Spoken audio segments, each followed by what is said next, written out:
this. After 2 years of bidding, debating, planning, and anticipating, it turns out the RNC may not be held in Charlotte after all. Today, the planners said they're going to start to consider other cities to host after Governor Cooper said he cannot guarantee full attendance on nomination night.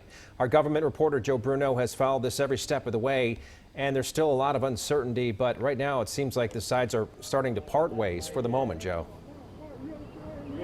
Governor Roy Cooper says he will not guarantee that the RNC can host a full convention here in Charlotte this August. GOP officials say they are now going to start checking out other cities. Today, the governor announced that the RNC is very unlikely they'll be able to have 19,000 people inside the Spectrum Center this August. Governor Roy Cooper says the GOP will need to plan for a scaled-down convention with face masks and social distancing. In response to that letter, GOP chairwoman Ronna McDaniel says they have an obligation to start visiting other cities that have inquired about hosting the convention. The governor of Tennessee confirms Nashville is one of them. Politico reports Vegas, Jacksonville, and Orlando are also under consideration. Since the governor won't guarantee a full convention, I asked if he is okay with it leaving town. Here's what he said.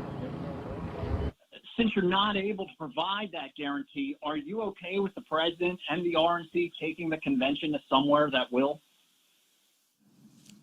I'm concerned about anywhere in our country where you would have that many people in one place. Now, the one thing that has been consistent the whole time from GOP officials planning the event is that they have been saying they plan to follow whatever guidelines are in place. Of course, a couple things did change and things kind of got chaotic after the president's tweets. But after the governor's news conference, a spokesperson for the RNC convention told me that they intend to conduct the business of the Republican Party here in Charlotte and will continue to make health and safety their priorities. Back to you. And our Joe Bruno tonight with the latest on this developing story. Before that letter was released, Republican lawmakers from North and South Carolina spoke in uptown Charlotte, urging Governor Cooper to do whatever it takes to keep the convention.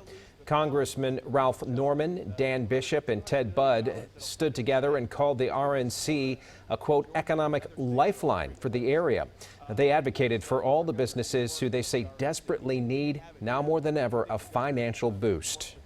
Small businesses are struggling, but we have an incredible opportunity from the RNC to come back from one of the worst economic crises we've ever had.